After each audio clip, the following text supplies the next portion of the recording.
அன்பு நண்பர்களே அனைவருக்கும் இனிய வணக்கங்கள். அண்ணா திராவிட முன்னேற்ற கழக தலைமையிலான கூட்டணி பாத்தீங்கன்னா நாளுக்கு நாள் வந்து பெரிதாகிட்டே போகுது, இன்னும் வலுவாகிட்டே போகுது.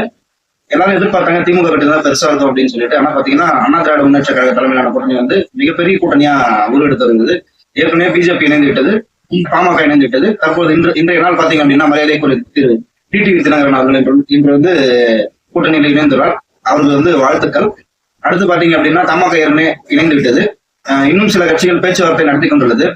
இன்னும் 23ஆம் தேதிக்குள்ள நம்மளோட கூட்டணி உறுதியாயிட்டு பாரத பிரதமர் திரு மோடி அவர்கள் வந்து மேடை ஏறாரு. அது கூட நம்மளோட கூட்டணி கட்சி தலைவர்கள் எல்லாம் மேடை ஏறாங்க. இந்த தடவை வந்து கண்டிப்பா நம்ம தான் அண்ணா திராவிட முன்னேற்ற கழகம் தலைமையிலான ஆட்சி அமையும். அம்மாவின் நல்லாட்சி, எல்லாருடைய ஒரே குறிக்கோள், ஒரே எண்ணம் பாத்தீங்க அப்படின்னா அண்ணா திராவிட முன்னேற்ற கழகம் வந்து வெல்லணும். அம்மா தலைமையிலான ஆட்சி எப்படி செயல்பட்டதோ அதே மாதிரி எடப்பாடியார் அவர்களை வந்து ஆட்சியில் அமர்த்துறதுக்காக எல்லாரும் வந்து இந்த வாட்டி கண்டிப்பா போராடுறோம்.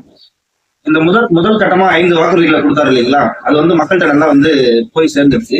எல்லாமே வந்து நல்ல முக்கியமான வாக்குறுதிகளா கொடுத்திருக்காரு.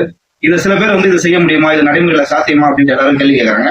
அண்ணா திராவிட முன்னேற்ற கழகம் பாத்தீங்க அப்படின்னா எப்பயுமே வந்து சொல்றதான் செய்வோம், செய்யறதான் சொல்லுவோம். ஏன்னா முந்தைய வாக்குறுதிகளை நம்ம எப்படி நிறைவேற்றணும் அப்படின்ட்டு நம்ம மக்களுக்கு எல்லாருக்கும் தெரியும். எல்லாம் பொதுமக்களுக்கு ஒரே ஒரு கோரிக்கை அப்படி என்ன அப்படின்னு பாத்தீங்க அப்படின்னா இந்த தடவை வந்து அண்ணா திராவிட முன்னேற்ற கழகம் வந்து ஆட்சியில அமரணும். அதுக்காக நீங்க எல்லாரும் வந்து வாக்களிக்கணும். கண்டிப்பா நீங்க வாக்களிக்கின்ற நம்பிக்கை இருக்கு. வெற்றி நமதே, நாளை நமதே. நன்றி, வணக்கம்.